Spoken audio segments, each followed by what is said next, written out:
Okay, welcome back, everybody. Today we're going to draw Judah. I hope you don't mind I mention your first name. Yeah, that's fine. Okay, we're going to start with Judah's cranium. It's pretty much like anyone's cranium. We're going to have to just assume the cranium shape because he's got a lot of hair. We can't really see the form very clearly. Remember, the cranium is two half circles with a space in between. And near the bottom of that space, you're going to find the ear hole. In case anyone's wondering, this is not the Loomis method. This is more of an anatomical method of drawing the head that I teach. I think the Loomis method is useful, but I think it's best to start with a little more solid understanding of the skull. Okay, now we're going to pull the line of the face straight down from the outside of this curve, and we're going to draw the jaw, and we're going to make sure that this distance here to here is about the same as this distance from here to here. I'm going to try to do a little bit of annotation. Maybe not. I think this isn't working right. Just a second. Yeah, no. Okay, I'm just gonna. So what we just did is like, here's the brow ridge. Can everybody see that? And so the line of the face that we just drew is not. That's not Judah's profile. That's the construction line that we're going to use in order to find his profile.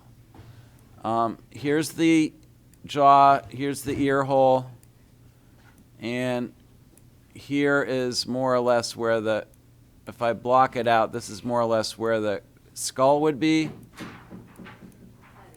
And what I was assuming was that this distance from the brow ridge to the bottom of the nose would be the same as this distance from the bottom of the nose to the bottom of the chin.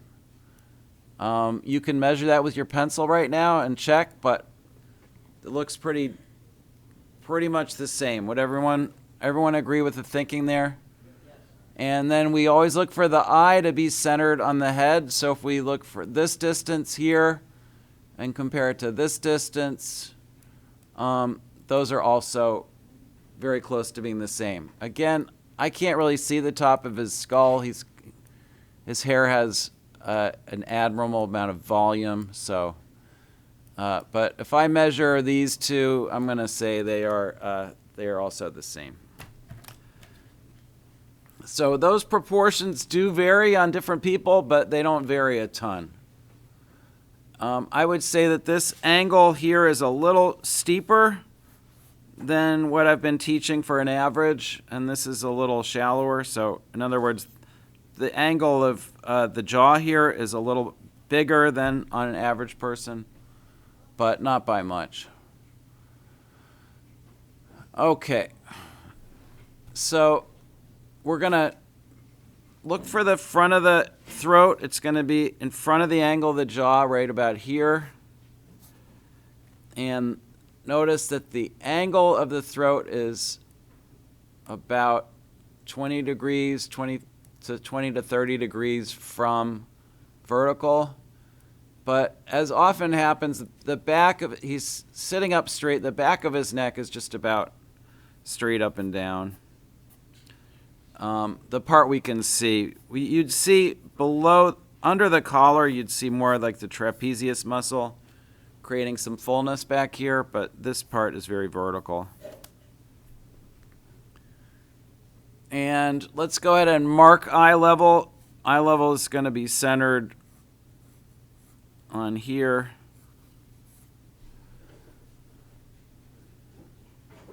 Maybe just a little higher. Okay, so that's our basic structure. I'm going to teach you kind of an advanced method today where we're going we're going to do a block in of the hair and a shadow map before we do the features. So that's something I don't usually teach at this level, but let's go ahead and try it. We've got okay, so the ear hole's right where I said it would be. Notice that his ear lobe in this pose is coming down past his nose. So that's going to come down past the bottom of the cranium a ways. And this tilts up and back. And blocking in art is it's what we've learned how to see angles and distances. If we see a very irregular form like Judah's hair and we try to understand it in terms of straight lines where we can read the angle clearly, we're going to do a much better job than if we try to understand it in terms of all these irregular forms. See, by simplifying this, see how this line is parallel to this line? That's a useful little thing to observe. This line is sloping back around about the same amount as this is sloping forward. So let's try to draw this shape. And let's try to relate it to the shape of the face. Most people, I really want you to pay attention here today. This is the whole face. Look how small that area is compared to this area. Right? So try to get that relationship right. So here's the face. The hair is coming way up. The hair comes way out in front like that. Here's this slope down, and then we slope back towards the neck. I have to zoom out just a little so you can see this.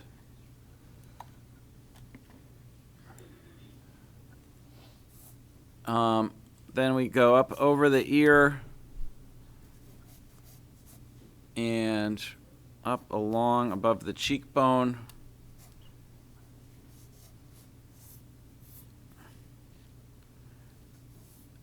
And I'm going to do a first shading on the hair because his hair is dark. And that's going to help me see, once I have a value in here, remember if you're right-handed, you're going the other direction. Once I have a value in here, I can start to see that, yeah, this is about the right relationship between this hair and this face.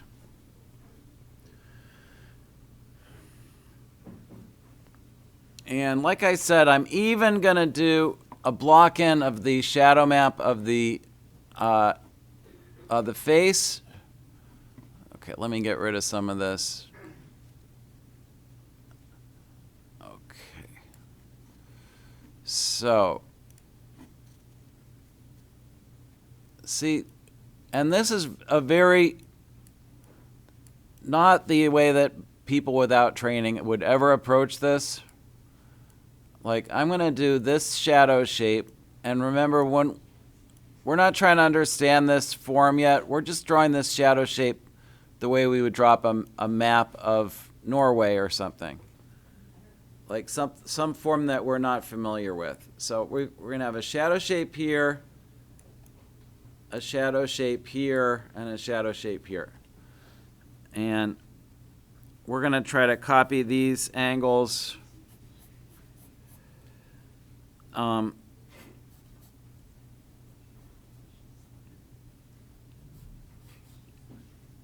And I'm going to come around and check your work in just a second, so try to be caught up. So see what I'm doing? I'm relating this big shape of dark to this smaller shape of dark, and I'm kind of trying to see them all as one shape, and I'm relating their sizes. This is a great way to avoid making any major errors because your brain is really good at recognizing shapes. And if you can see them as shapes of dark before you try to see them as forms, you might avoid some of the common mistakes that people make.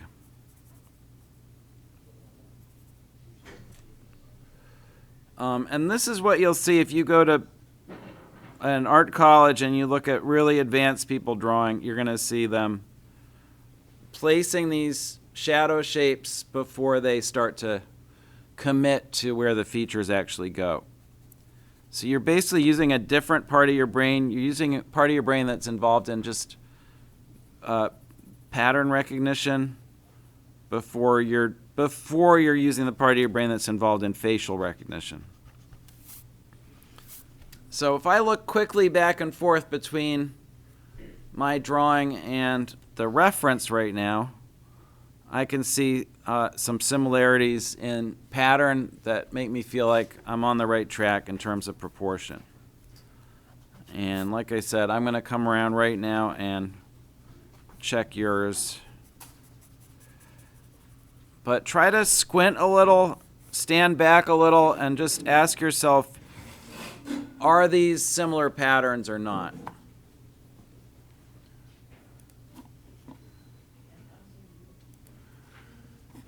So we caught a few errors just now, and I want everyone to really reflect on this for a second. The saddest thing in the world is if you draw a beautiful ear and then you draw a beautiful nose, and then you realize they're too far apart, and you have to like pick which one you're going to erase and redraw.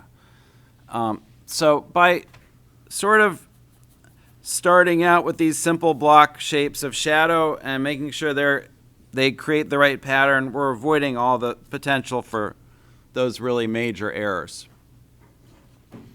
Okay, I'm going to zoom in now. I'm going to clean up my annotations, and we're going to zoom in on the profile.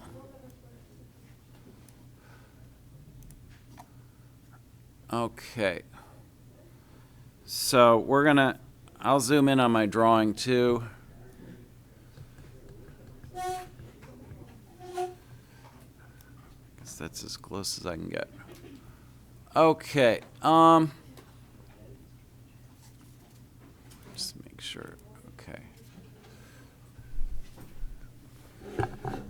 I'm going to actually lower my camera.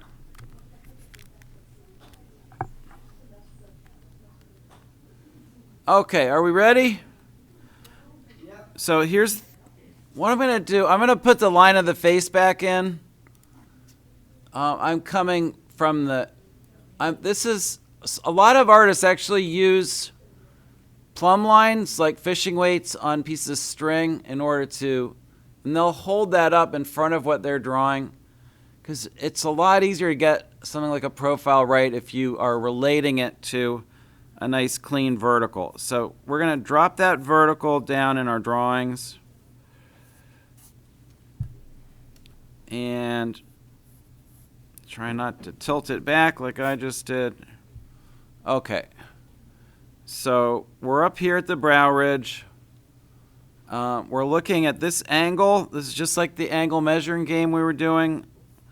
This angle is about, inside this triangle is about 30 degrees, I think.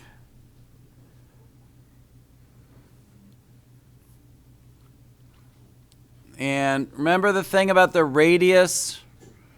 Every tip of every nose can be considered as a radius. So if we imagine a circle we could fit in here, it's going to be about that big of a circle. You see what I'm doing? So we're going to go ahead and draw that circle, and that's going to give us the amount of curve in his nose.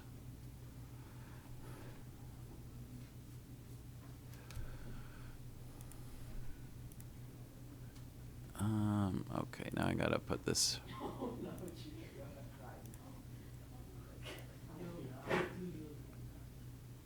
Okay. Okay, now we're not coming straight back. We're sloping down a few degrees, and his philtrum comes just about back to the line of his face.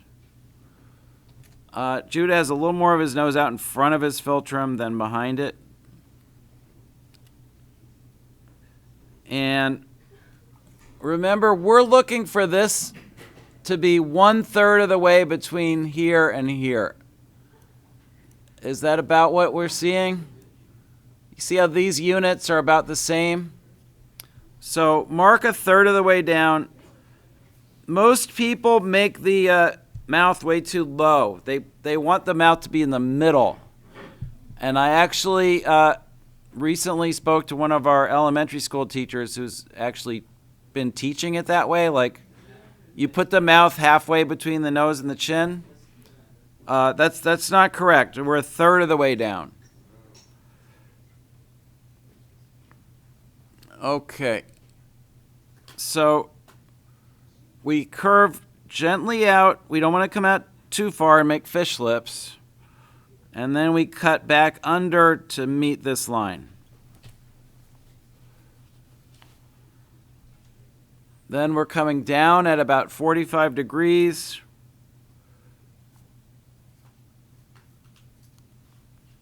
And now we have to end up with the chin quite a bit behind the line of the face, so that's sort of like back here. And to check our work, we're going to throw a facial angle in there. And notice that on Judah, the facial angle does not touch the lips at all.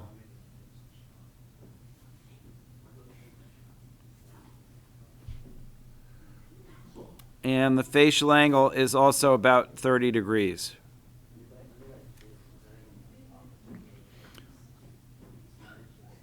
Okay. He's smiling slightly, so that's straightened out the Cupid's bow. So we're just going to go like this. There's still a very soft curve there, like that. And don't come too far back. And we're not going to shade the entire upper lip. Notice there is a shadow here, but it only goes up to about halfway up the upper lip. And there's a little piece of shadow right under the bottom lip. That's very typical in this kind of lighting situation.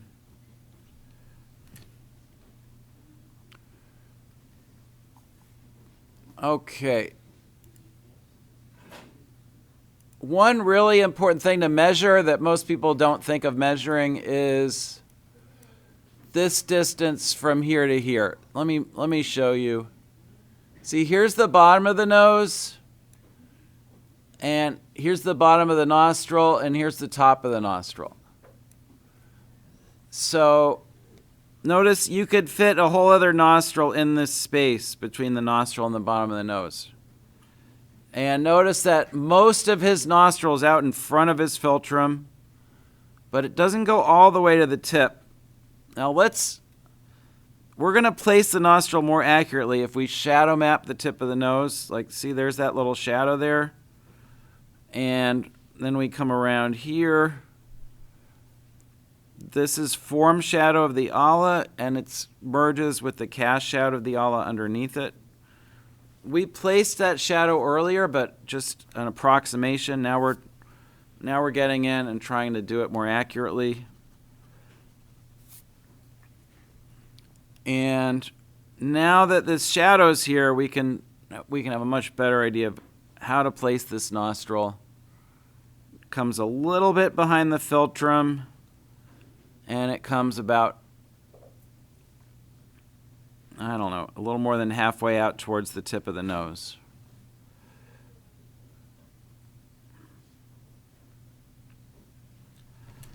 The most amazing thing about doing any portrait is you can make an error that's like a 1/16 of an inch, and you're going to lose your likeness completely. So there's literally nothing else in the world besides the human face where your brain is going to be able to pick up an error like that.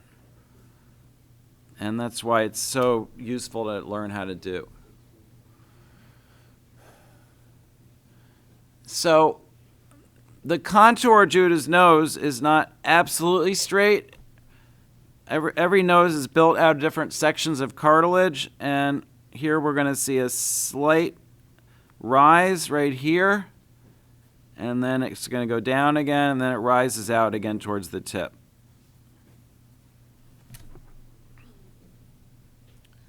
Don't exaggerate those rises. They're very, very subtle.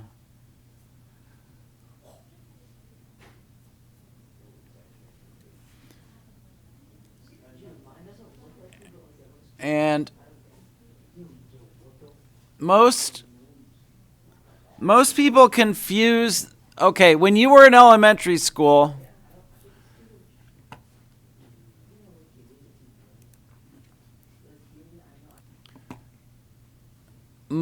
if you think back to elementary school, you colored in the lips with your red crayon. So you got used to thinking about lips in terms of what's called local color, like where does the red end? Notice here, this shadow goes way up above where the red ends, and then here it comes down below where the red ends. And the important boundary is not where the red ends, it's where this light ends.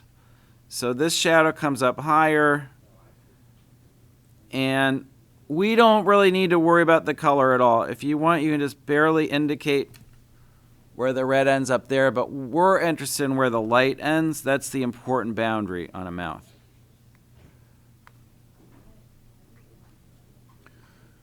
And I heard someone talking about, like, mine doesn't look like Judah. Well, don't try to assess it yet, because it doesn't have an eye. If Judah was super famous and he was walking around town, he didn't want anyone to recognize him, what would he do? Put on sunglasses, right. So you really can't recognize somebody very well until the eyes are there.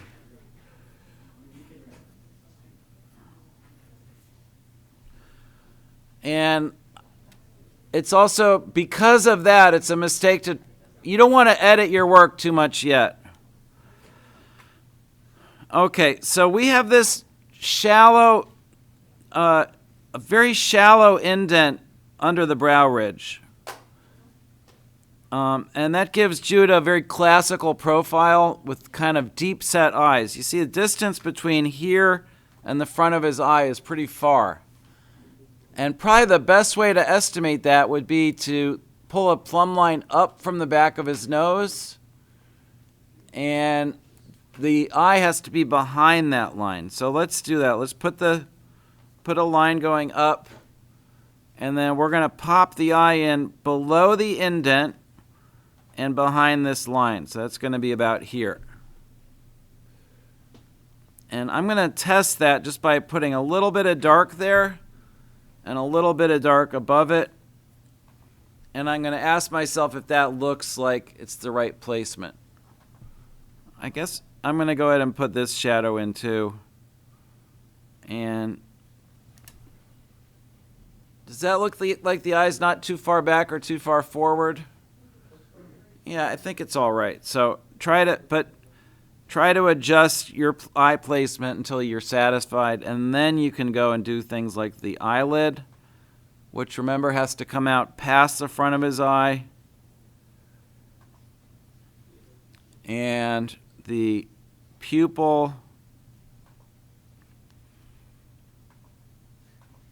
the lower lid. Do the lower lid with a very, very light touch, and a little bit of this plane change here and here.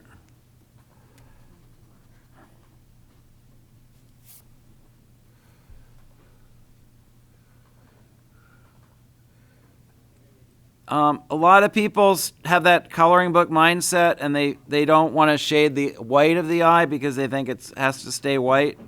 But the white of his eye right now is in shadow, so we can shade it slightly. And then I can shade this. There's often a dark shadow right here. It's like that's the shadow of the eye socket. And then the eyebrow is coming out sort of much wider than I've drawn it so far. So I'm going to block in the form of the eyebrow and then do a first shading. And then a little bit of second shading on the shadow side of the eyebrow. I'm going to go in dark with some little hairs.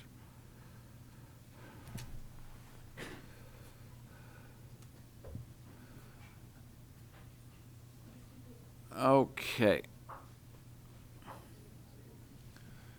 So right now I'm feeling like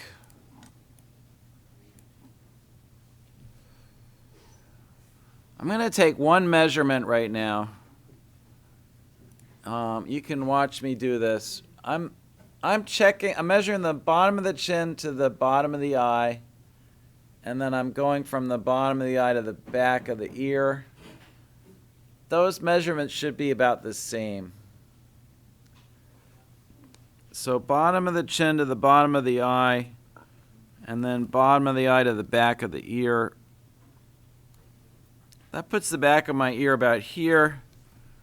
And what I just am noticing is this feels a little crowded between the corner of the mouth and the earlobe. You feel that? So the ear, I'm just going to shift it back a little bit to about here. You might, if you're copying me carefully, you might need to do the same thing. And that's, again, the advantage of the fact that we didn't do any ear details yet. So it's easy to move that earlobe without erasing a lot of careful work.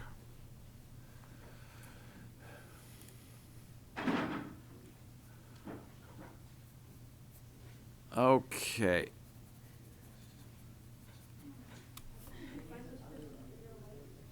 Now, the reason we spent so long trying to learn how to shade spheres is so we know how to approach shading on something like this.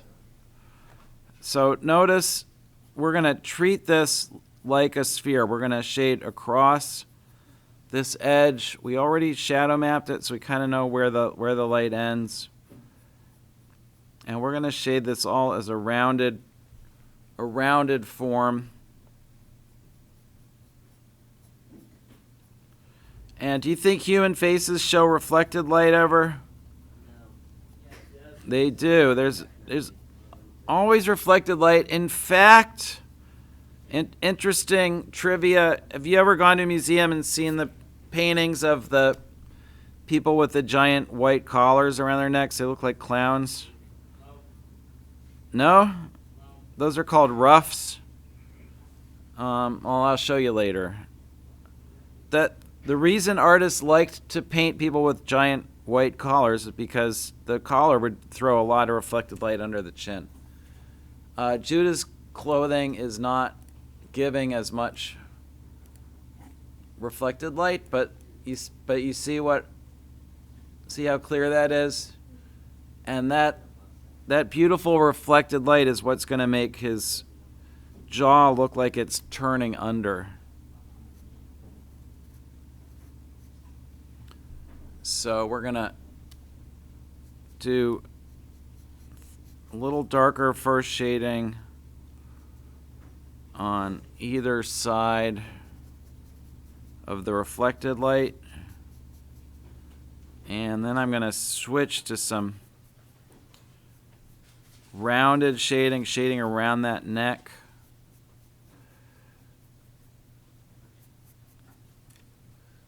And that reflected light along the jawline is what's going to make the form look like it's turning under. It's very hard to make anything look round without reflected light. And as I've probably mentioned already, that's why when you look at the moon in the night sky, it really doesn't look very round usually, even though it has a beautiful single light source, but it doesn't look very round because there's no reflected light on the moon. There's no surface to reflect it from.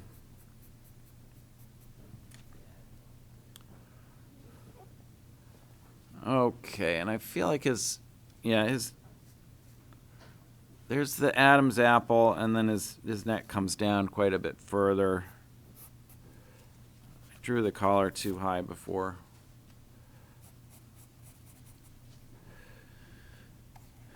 And let's zoom out again.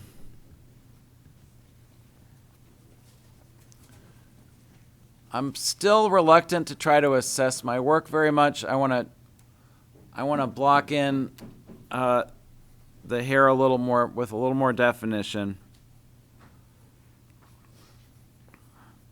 So I'm going to start by making a kind of jagged outline. One of the most common questions my students ask me is two common questions. One is, how do you draw the foliage of trees? And another one is, how do you draw hair? And the reason those questions come up so often is because the answer is, in both cases, is really that you can't. Like, you can't draw every leaf, you can't draw every hair. So what you have to do in both cases is learn a kind of shorthand, and there are really a lot of different approaches that have been successful that other artists have developed. And what you want to do is just look at how other artists draw trees and how other artists draw hair and copy techniques that you like. Because it's always going to be an abstraction. Like no one's going to sit down and draw like, well, I shouldn't say no one because you know what Dylan would do. Dylan would draw every hair. That's what he's most proud of. But we don't, that's not how we draw. So here's one thing though that I want to really emphasize, which is that Judah's head is at the basically a ball, right? And so it's got a shadow edge that comes up along here, and then it continues to here, and then it continues along here. Here's what most people are going to miss is that this whole region here, basically here, is darker than this whole region here. You follow me? Do you believe me? So what we want to do is do a darker first shading in this whole region. We're not drawing individual hairs. We are simplifying this. But notice I made this kind of random flame-like pattern along the shadow edge because we're not drawing a smooth ball. We're drawing a very rough, irregular ball. And that's going to cause us to, it's gonna break up that shadow edge. So by doing this, now we've given the overall head a strong feeling of having a volume. If that makes any sense, we can actually read. Most people, again, it's a coloring book attitude. It's like, oh, what color is Judah's hair? Brown? I'll get my brown crayon and I'll color it in brown. But what we're seeing is a wide range of values, and that's what we care about drawing, not color, but value. Now, because the form is so regular, there's going to be a few spots on this side that pick up a little bit of light. So I can use my eraser and kind of like bring out some of those. And then there's going to be a bunch of areas on this side that are in shadow. I'm not trying to copy them individually. I'm just sort of like going for the vibe of what I'm seeing here. And this is where I'm pressing harder, and this is where I'm allowing my pencil to follow the basic direction that the hair is growing. Now, every beginner wants to just draw the hairs one at a time. So they'll draw like the cranium, and then they'll like just start putting hair in like that. And that doesn't look like hair, right? That looks like bad hair transplants, right? Or like a sad little doll's head. So never draw hair like that. Always think of it in terms of volumes There's little curls that are like combining and forming clumps, and each clump casts a shadow on the clump next to it, and it's incredibly complicated, and we're just trying to go for get a general sense. Now, inside the shadow shape, we're going to have some dark accents. They kind of got washed out in this photograph. Let's see if we can even see them. Yeah, if this wasn't a photograph, your eye would reveal more detail in here than the camera has, but what we want to do is just sort of bring out some darker. We're going to repeat those flame shapes, but a little darker on this side, and make it, and that's going to help bring this side of the head into a really complete shadow.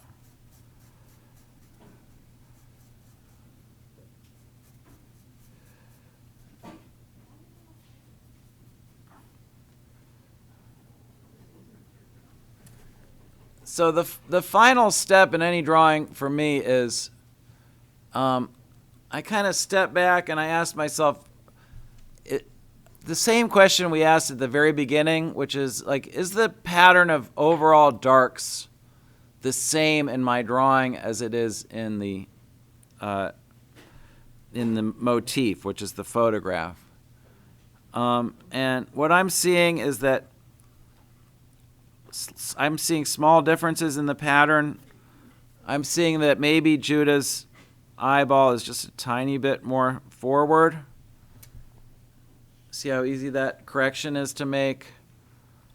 I'm seeing that this shadow on the back of his neck comes down a little lower and is a little darker. There's really no reflected light getting back here. The collar comes up a little higher in the back. And you're just looking back and forth and assessing the overall pattern. There's a little more dark under the earlobe, a little more dark at where the jaw turns. This is the core shadow of the plane change of the jaw, so that's going to be quite dark. And never stop looking at the motif. And the more you look back and forth, especially if you're working at the easel and your drawing's right up there next to the photograph, you can stand back, compare, and adjust. Nobody does it perfectly the first time, except Dylan. And so everyone else has to learn how to make corrections.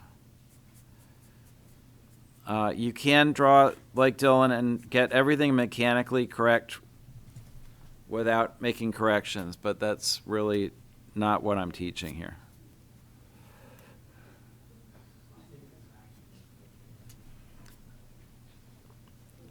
For anybody watching on YouTube who doesn't know who I'm talking about, I'm talking about Facebook Reels by a very talented artist whose handle is Drawings by Dylan, who I find to be objectionably photorealistic.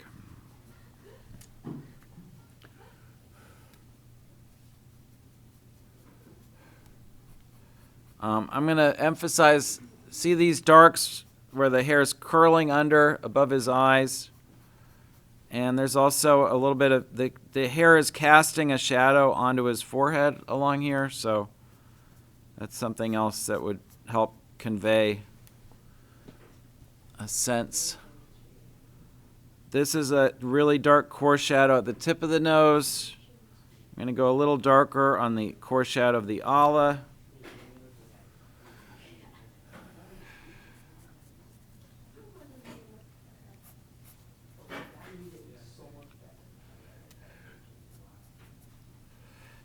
And a little darker on this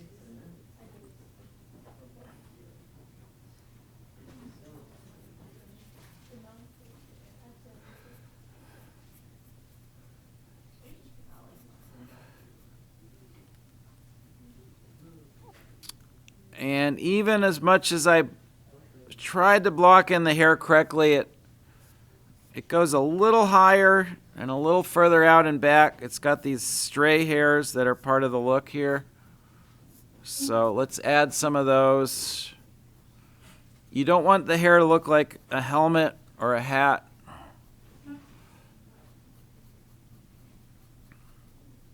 Or like my hair today because I wore a hat this morning.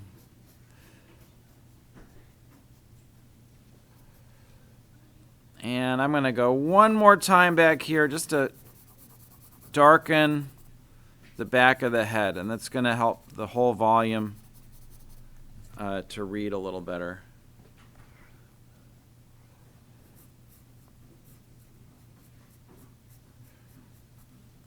I'm just using one number 2 pencil today. You know, when you get into more advanced drawing, you might want to experiment with using a slightly softer pencil for some of these details, the darker details.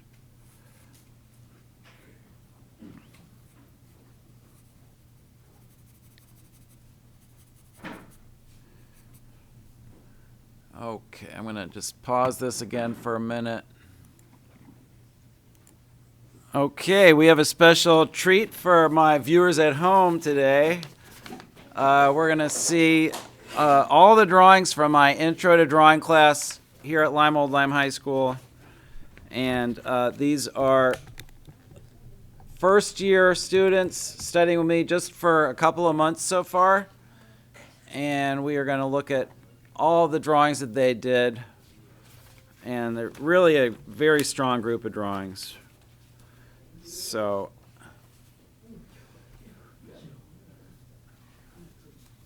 we've already done a lot of perspective work, and we've done a lot of work on shading techniques, and all their hard work is really paying off.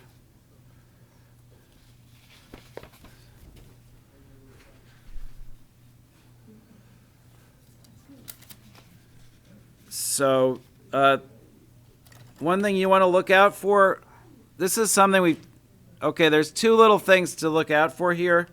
I'm not mentioning the artist's name. We've got a little bit too much curve here, which is creating a little bit of a fish lip effect. More importantly, though, this pupil is advancing out past the eyelid. Do you see that? So it's giving a slightly bug-eyed look. Yep, this is a self-portrait by the artist, by the model of today. And Judah, you're going to have to draw yourself independently later on, and so you'll be able to compare how you do later to this one. I bet you're going to do better because this is your first one. That's good. And here's Will. Wanted everyone to see his name. He should be proud. That's a great drawing, Will. And there's Vivian. Very nice. And Charlie. Awesome. Okay. Thank you all for watching at home. Remember to like and subscribe and leave comments. Appreciate your time, and I'd love to see your drawings.